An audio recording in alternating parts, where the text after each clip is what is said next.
तमाम सुन्नतों से आला जो सुन्नत है वो ये है जो आज मुसलमानों को पता ही नहीं। अल्लाहु अकबर। रसूलुल्लाह ने क्या फरमाया?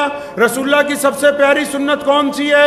रसूलुल्लाह की सबसे आला सुन्नत कौन सी है? नबी अलैहिस्सलाम ने कौन सी ऐसी सुन्नत है जिसको हम वक्त इस्तेमाल किया? नबी अलैहिस्सलाम की वो कौन सी सुन्नत है जो रसूलुल्लाह को महबूब थी? वो कौन सी सुन्नत है जिसको ना अपनाने पर रसूलुल्लाह ने नाराजगी का इजहार किया? आओ मुसलमानों, मुहम्मदुर रसूलुल्लाह को देखते हैं। प्यारे नबी अलैहिस्सलाम की सुन्नतों में नमाज की सुन्नतें भी हैं, तहज्जुद भी है, इशराक भी है, मिसवाक भी है। रसूलुल्लाह की सुन्नत में दस्तरखान भी है, रसूलुल्लाह की सुन्नत में दाढ़ी भी है, रसूलुल्लाह की सुन्नत में सफेद कपड़े पहनना भी है, रसूलुल्लाह की सुन्नत में सलाम करना भी है। लेकिन इन तमाम सुन्नतों से आला जो सुन्नत है वो ये है जो आज मुसलमानों को पता ही नहीं, और खासकर उन निठल्लों को नहीं पता जो सोशल मीडिया पे बैठे हुए टिकटॉक बना रहे हैं कि वो रसूलुल्लाह की सुन्नत है कौन सी।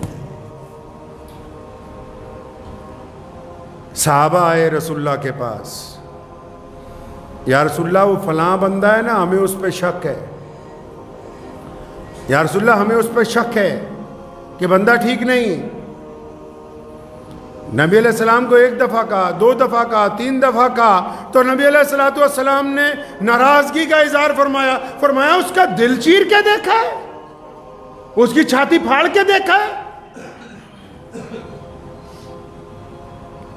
हज़रत अनस रज़ियल्लाहु ताला अन्हु फरमाते हैं कि जब मैंने कोशिश की नबी अलैहिस्सलातु वस्सलाम को नौज़ुबिल्लाह इस हद तक लाने की कि वो कभी मुझसे नाराज़ हों और मेरे एक आधी चपत पड़ जाए, तो फरमाया एक दिन नाश्ता लेने मेहमानों का बाज़ार गया तो मैं बहुत देर हो गई, मैं वहीं बैठा रहा कसदन कि आज नहीं जाऊँगा, और नबी अलैहिस्सलातु वस्सलाम को नौज़ुबिल्लाह नाराज़गी होगी और वो मेरे आके एक आधी लगा दें ताकि अनस कहे कि 1,24,000 सहाबा में सिर्फ अनस ऐसे हैं रज़ियल्लाहु ताला अन्हु जिन्होंने मार खाई है। फरमाया लेकिन जब रसूलुल्लाह बाज़ार में आए और मुझे देखा तो मुझे देख के बड़ी तेज़ी से मेरी तरफ आए, और जब मैं तैयार हो गया नबी अलैहिस्सलाम ने पूरी ताकत के साथ मुझे अपनी छाती से लगाया, मेरे सर पे हाथ फेरा, कंधों पे हाथ फेरा, आंखों में आंसू हैं। पर मैं अनस मेरे बेटे, मैं तो समझा तुझे चोट तो नहीं लग गई कहीं?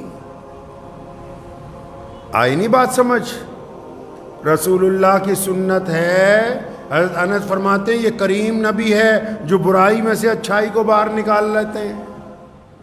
रसूलुल्लाह की सुन्नत है पॉजिटिव सोचना, रसूलुल्लाह की सुन्नत है मुस्बत सोचना, रसूलुल्लाह की सुन्नत है अच्छा सोचना, रसूलुल्लाह की सुन्नत है बदतरीन हालात में अच्छे ख्यालात रखना, रसूलुल्लाह की सुन्नत है परेशानी में अल्लाह की मदद पर यकीन रखना, रसूलुल्लाह की सुन्नत है कि दूसरों को गिरते हुए को उठा देना, रसूलुल्लाह की सुन्नत है बुराई की जगह अच्छाई बयान करना। तो ये कौन लोग हैं जो कहते हैं कि तुम्हारे पास नमाजी नहीं रहे? क्या इनको नजर नहीं आ रहा कि ये जो लाखों मुसलमान सफर में निकले हर जगह खड़े होके अल्लाहु अकबर की सदाओं के साथ नमाज अदा कर रहे हैं? ये कौन से नमाजी है जो तुम्हें नजर नहीं आए? क्योंकि जहन में नेगेटिविटी है, दीन अभी अंदर नहीं ना उतरा है, जुबान पर ही है, यहाँ ऊपर अंदर नहीं उतरा जिनके, तो वो ऐसी बातें करते हैं कि दूसरों की हौसला शिकनी हो जाए।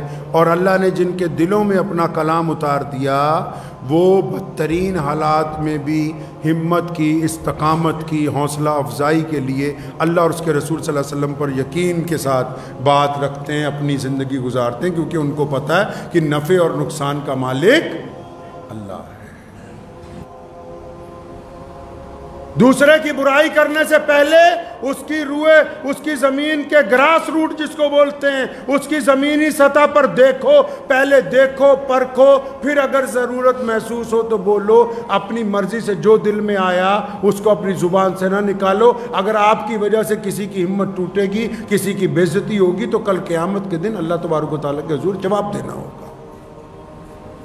लाइसेंस नहीं दे दिया अल्लाह ताला ने कि जिसकी मर्जी चाहो बेइज्जती करते फिरो, कोई ठेका नहीं मिल गया है। जो लोग मस्जिदों में नमाज पढ़ते हैं उनको भी कि जो आए उसकी बेइज्जती कर दो, कोई अल्लाह ताला ने अथॉरिटी नहीं दी है इनको। मस्जिद में मेंबर बनाया, उस पर एक इमाम की जिम्मेदारी लगाई ताकि वो जुम्मे को बैठ के इनसे बात करे अल्लाह और उसके रसूल के हुक्म के मुताबिक।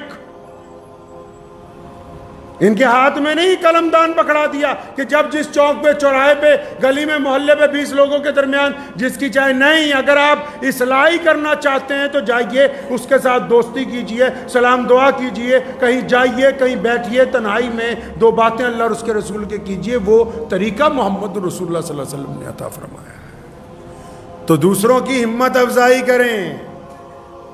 अल्लाह तबारक व तआला को तौबा करने वाले लोग, अल्लाह तबारक व तआला को माफ़ी मांगने वाले लोग पसंद हैं।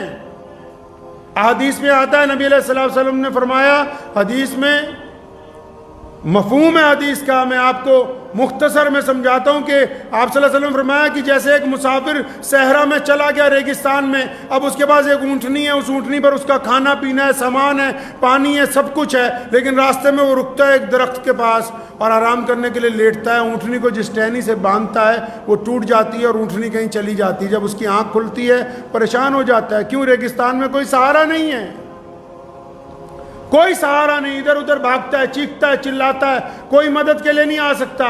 थक हार के जब गला भी सूख जाता है फिर एक दरख्त के नीचे बैठ जाता है और दिल में सोचता है कि अब तो मौत ही आएगी, उसके अलावा तो कोई नहीं मुझे बचा सकता। तो लेकिन जब उस दरख्त के नीचे बैठे बैठे ऊँघने लगता है तो अचानक ऊँटनी की आवाज़ सुनता है, देखता है कि उसकी ऊँटनी घूम फिर के फिर उसी के सामने खड़ी आके। फरमाया सहाबा से अंदाज़ा लगाओ उसको कितनी खुशी हुई होगी, उस बंदे को अब कितनी खुशी हुई होगी कि जिसको चंद लम्हे पहले ये था कि इस रेगिस्तान से तो निकला नहीं जा सकता, ना पानी है, ना खाना है, सवारी भी चली गई। साहबा ने कहा या रसूलल्लाह, ये तो इतनी ज़्यादा खुशी की बात है कि जिसके साथ ये हादसा गुजरा वही बता सकता है। फरमाया बस अल्लाह तबारक व तआला अपने बंदे की तरफ से जब बंदा तौबा करता है ना, अल्लाह तबारक व तआला ऐसी खुशी महसूस करते हैं कि मेरे बंदे ने मेरी तरफ रुजू किया, बंदा मेरा माफ़ी मांगने के लिए आया है। और फिर एक बार नहीं, गुनहगार जब माफ़ी मांगता है फरिश्ते कहते हैं अल्लाह आज फंस गया इसलिए माफ़ी मांग रहा है। हुक्म होता है कोई बात नहीं, फिर क्या हुआ, फंसने के बाद भी आया तो सही। फरिश्ते कहते हैं या अल्लाह फिर खतरा, दोबारा गुनाह करेगा। फरमाया कोई बात नहीं, माफ करो। नबी अलैहिस्सलाम ने फरमाया कि अगर वो 70 मरतबा भी जाता है माफी मांगने के लिए तो अल्लाह ताला माफ फरमाते हैं। मुझे उम्मीद है कि आपको ये वीडियो पसंद आई होगी। अगर पसंद आई हो तो ये आप अपने दोस्तों के साथ शेयर करें और इस चैनल को सब्सक्राइब जरूर करें।